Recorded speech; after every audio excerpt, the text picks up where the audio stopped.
For the best in eyewear, call Dr. Leaks Optometry.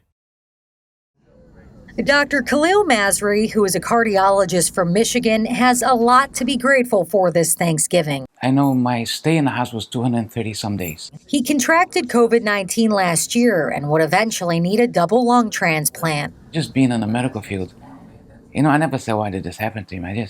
I was trying to be realistic. I was optimistic. I always had a smile. Everybody would tell you. I would be on the vent and smiling. Masri got sick before he had the chance to get vaccinated.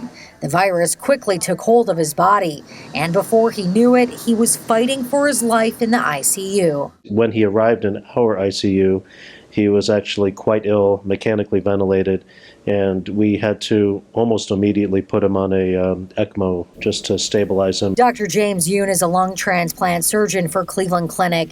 He says Masri was transferred here at the request of his family. When he first came, he was not a candidate for transplant. He was actually too sick. He had infections. He was unstable, and it was not appropriate at that time.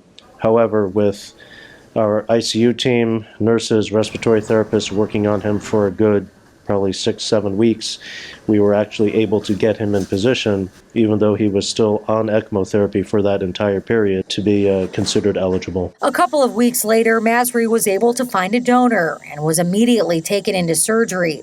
Everything went well, but recovery proved to be a challenge. There were still many hurdles, and he needed a couple of procedures to eventually continue his transition off the ventilator. Masri says it was a tough battle, but he never gave up and has his family and medical staff to thank for that. Like occupational therapy, physical therapy, all the nurses, the aides, everybody plays a big role.